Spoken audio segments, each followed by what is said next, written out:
সেই বন্দুকৰ গুলিৰ প্ৰথমটো চিকাৰ হেনো মই হম। সেইসকলক মই দেখালো ঠেংগা।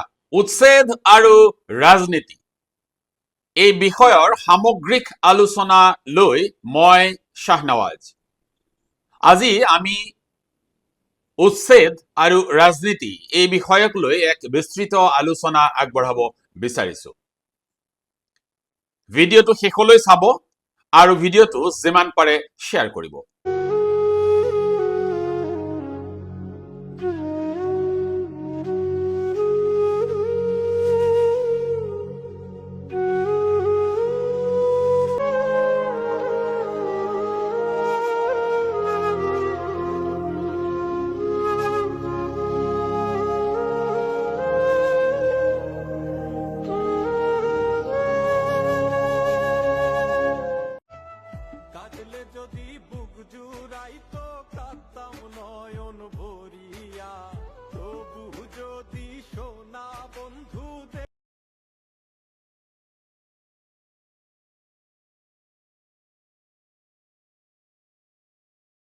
আজি এনেকুৱা এটা দিন কেতিয়াও ভবা নাছিলো যে এই দিনটো মই নিজৰ চকুৰে চাই পাম।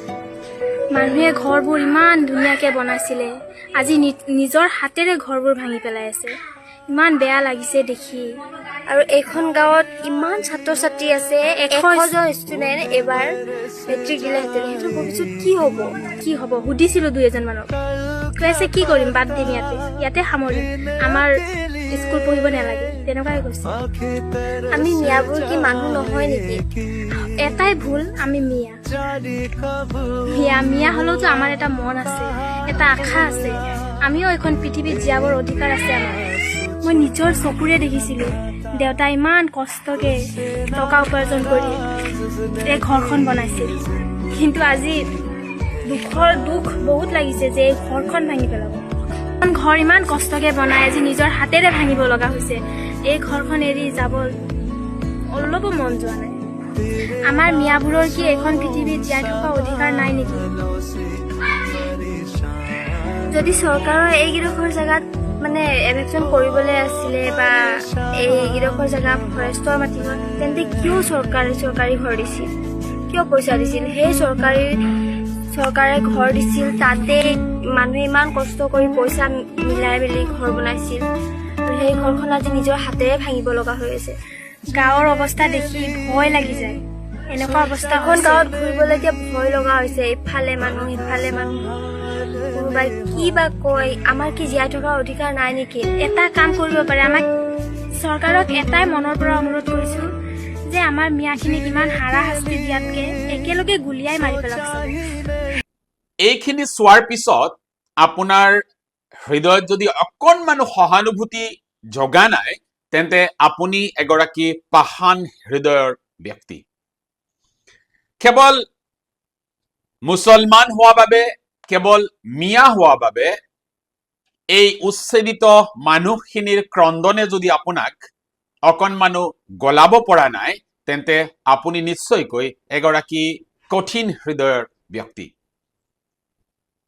উচ্ছেদৰ নামত ৰাজনীতি হৈছে, এয়া কেৱল আমি কোৱা নাই, এয়া সৰ্বত্ৰে চৰ্চা হৈছে। কেৱল কিছু উগ্ৰ জাত্যাভিমানী দল সংগঠন তথা ব্যক্তিয়ে এই কথাটো সমৰ্থন কৰি কৈছে যে চৰকাৰে যিটো হাৰত উচ্ছেদ কৰিছে সেই উচ্ছেদ সম্পূৰ্ণ বৈধ।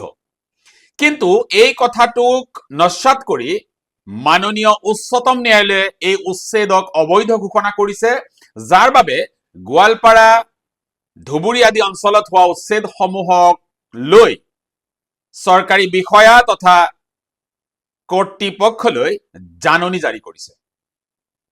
এতিয়া কথাটো হৈছে যে নিৰ্বাচনলৈ বৰ বেছি দিন নাই।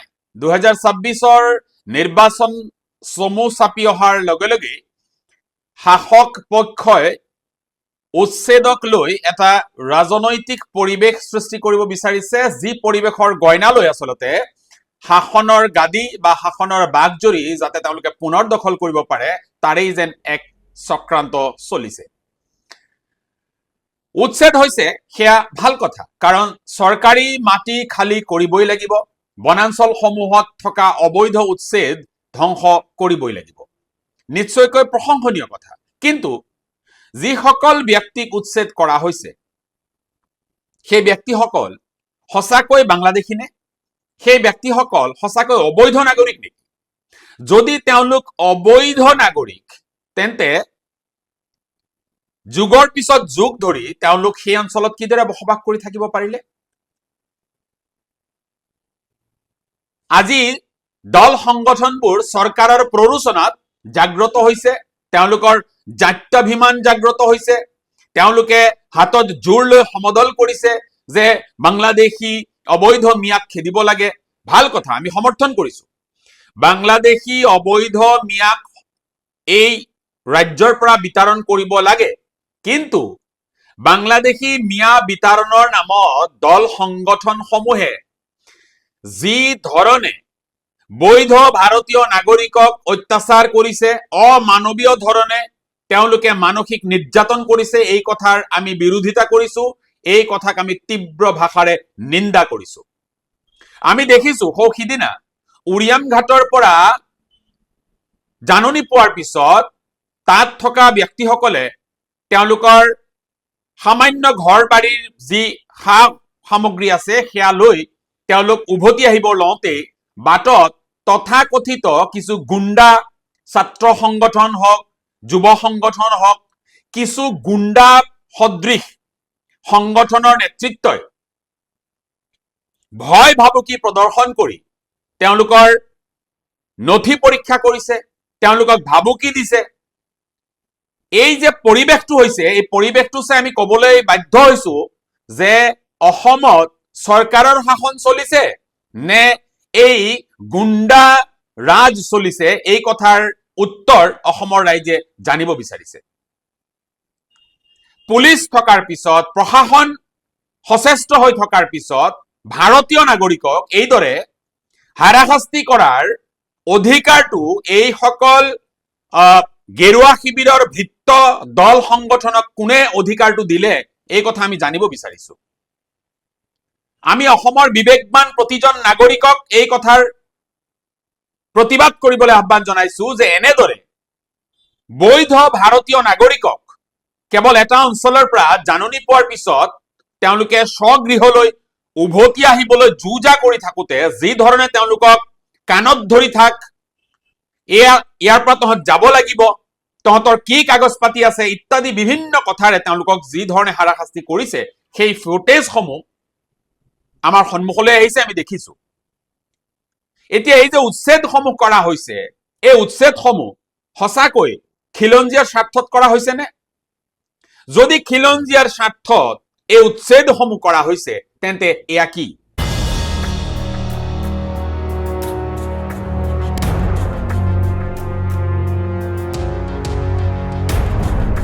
উচ্ছেদ কৰা হৈছে, ভাল কথা। আজি আমি দেখিলো যে আদিংগিৰি পাহাৰত বিভিন্ন বাতৰি পৰিবেশন কৰা অনুষ্ঠানৰ টিভি চেনেলৰ সাংবাদিকবোৰ তাত গৈছে, গৈ বাছি বাছি তাত থকা মছজিদ বা তাত থকা মাদ্ৰাছা বা তাত থকা ইতিমখানা সমূহৰ ছবি দেখুৱাই কৈছে যে এইবোৰ হৈছে অবৈধ বাংলাদেশী, এইবোৰে এনেদৰেই আদিংগিৰি পাহাৰ বেদখল কৰিছে। মষ্ট ইণ্টাৰেষ্টিং কথাটো হ'ল সেই আদিংগিৰি পাহাৰত কি নাই? মন্দিৰ আছে, মছজিদ আছে, গীৰ্জা আছে, বাথৌ মন্দিৰ আছে, বৌদ্ধ মন্দিৰ আছে ইত্যাদি বিভিন্ন মঠ মন্দিৰ বা মছজিদ তাত আছে। কেৱল টাৰ্গেট কৰি এই মছজিদসমূহ তাত দেখুওৱা হৈছে, কেৱল টাৰ্গেট কৰি এই মুছলমানসকলৰ ঘৰসমূহ তাত দেখুওৱা হৈছে। যদি আদিংগিৰি পাহাৰত থকা মছজিদটো অবৈধ তেন্তে তাত থকা মন্দিৰ বা বাথৌ মন্দিৰ বা গীৰ্জা কেনেকৈ বৈধ হ'ব পাৰে, এই প্ৰশ্ন আমি কৰিব বিচাৰিছো। এয়া তথ্যভিত্তিক এক আলোচনা। তথ্যৰ বাবে মই কৈছো, কোনোবাই যদি এই তথ্য সত্যাসত্য নিৰূপণ কৰিব বিচাৰিছে, গুগল মেপ আপোনালোকে চাব জানে, তাত আপোনালোকে চাব পাৰে। গুগল মেপত দিয়া বা গুগল মেপত স্পষ্টভাৱে আছে যে আদিংগিৰি পাহাৰত কি নাই।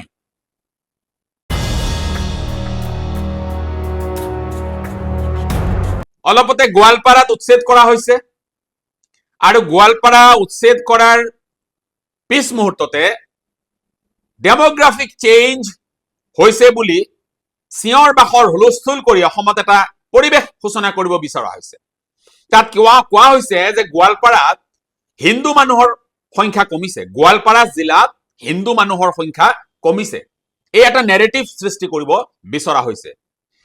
মই সুধি সমাজৰ দৃষ্টি আকৰ্ষণ কৰি ক'ব বিচাৰিছো যে গোৱালপাৰা জিলাখন যি বৃহত্তৰ গোৱালপাৰা জিলা আছিল, যি তথ্যৰ ভিত্তিত কোৱা হৈছে যে এটা সময়ত গোৱালপাৰাত ইমান সংখ্যক হিন্দু আছিল আৰু আজি গোৱালপাৰাত হিন্দুৰ সংখ্যা হৈছে ইমান, এই যে এটা কম্পেৰিজন দেখুওৱা হৈছে, এই কম্পেৰিজনৰ আধাৰত মই এটা কথা স্পষ্ট কৰি দিব বিচাৰিছো, যিসকলে হয়তো এই কথাবিলাকক প্ৰাধান্য দিব বিচৰা নাই সেইসকলক মই সোঁৱৰাই দিব বিচাৰিছো যে গোৱালপাৰা জিলাখন ভাঙি এতিয়া গোৱালপাৰা, বঙাইগাঁও, চিৰাং, কোকৰাঝাৰ, ধুবুৰী, মানকাছাৰ, দক্ষিণ শালমৰা এইসমূহ জিলা কৰা হৈছে।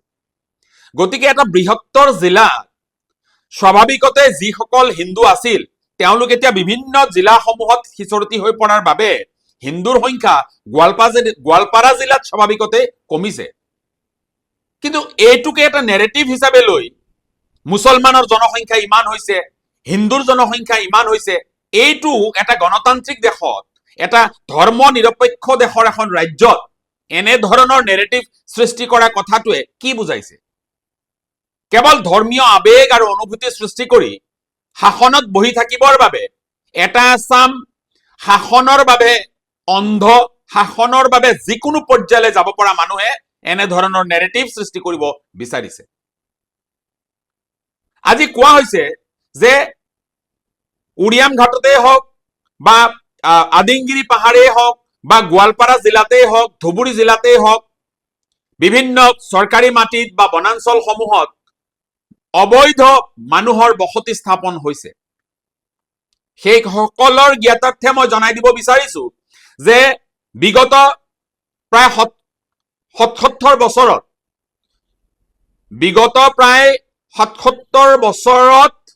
প্ৰায় 432খন অসমৰ গাঁও ব্ৰহ্মপুত্ৰ আৰু ইয়াৰ উপনৈসমূহৰ বিলীন হৈছে। আৰু এই 432খন গাঁৱত নিশ্চয়কৈ মানুহ বসবাস কৰিছিল আৰু সেই মানুহসকলে দিক বিদিক হেৰুৱাই অসমৰ বিভিন্ন প্ৰান্তত তেওঁলোকে নিজৰ মৌলিক অধিকাৰ বাসস্থান এটুকুৰাৰ বাবে চৰকাৰী মাটিত গৈ তেওঁলোক বসতি স্থাপন কৰিছে। হয়, সেইসকলে বেআইনী কাম কৰিছে, কিন্তু কেৱল মাত্ৰ এটা বাসস্থানৰ বাবে চৰকাৰী ভূমিত থকাটো এটা মানুহৰ এটা বেআইনী কৰ্ম হ'ব পাৰে, কিন্তু সেই দৃশ্য বা সেই যি কৰ্ম তাক অমানৱীয়ভাৱে চোৱাটো কিমান যুক্তিসংগত?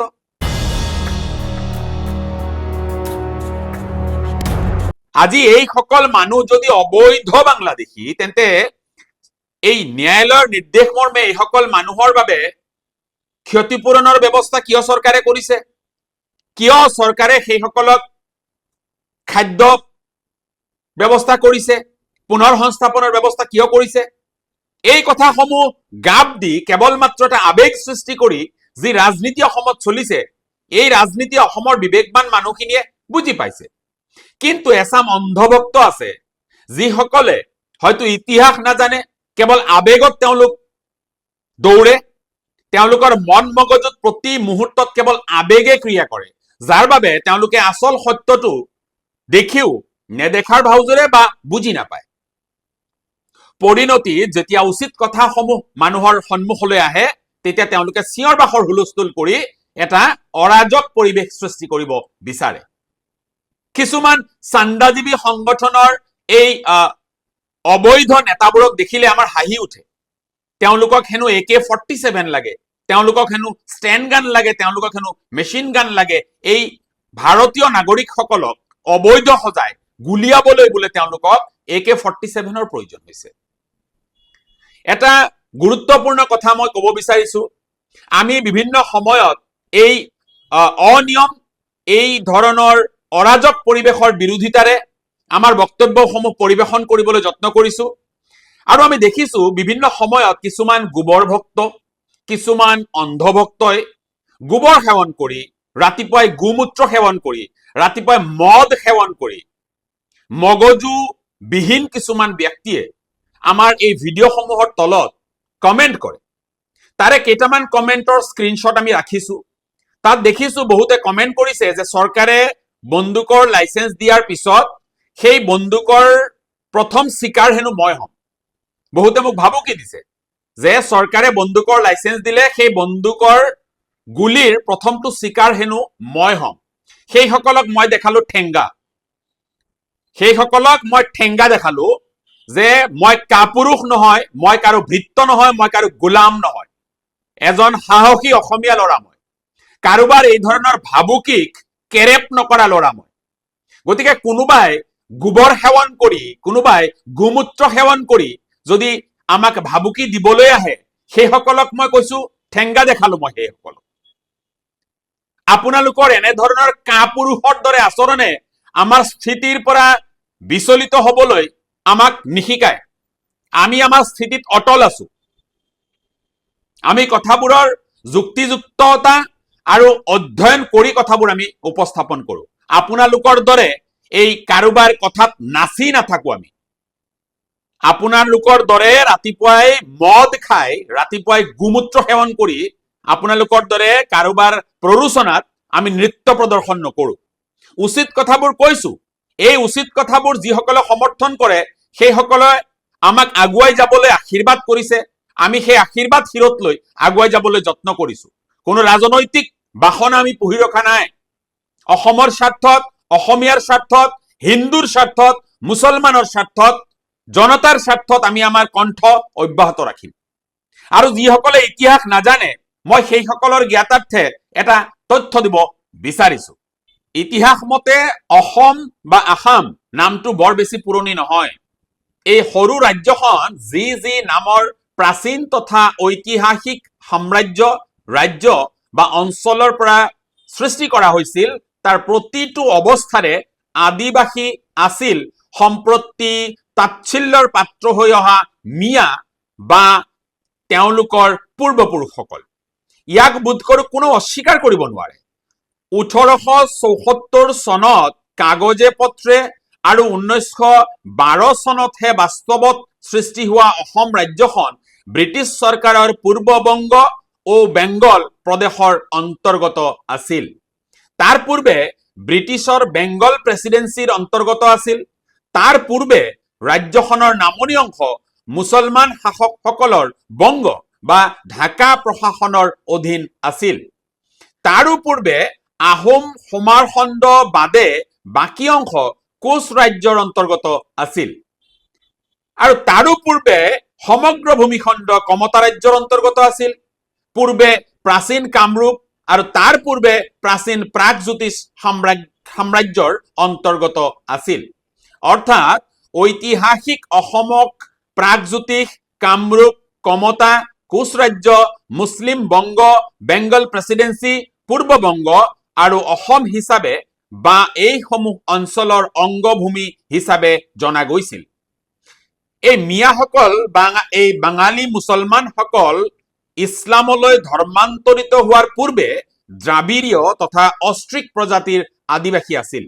স্মৰণ কৰা ভাল যে প্ৰাচীন প্ৰাগজ্যোতিষ, কামৰূপ, কমতাৰ আদিবাসী মিয়া সম্প্ৰদায়ৰ পূৰ্বপুৰুষসকল তথা বাঙালী মুছলমানৰ মিয়া বুলি পৰিচিত সকল প্ৰাগজ্যোতিষ, কামৰূপ, কমতা, মুছলিম বংগ, বেংগল প্ৰেচিডেন্সি, পূৰ্ববংগ, আসাম আৰু ভাৰতৰ ৰাজ্য হিচাপে স্বীকৃত অসমৰ প্ৰতিটো অৱস্থাৰ অধিবাসী হৈ আছে।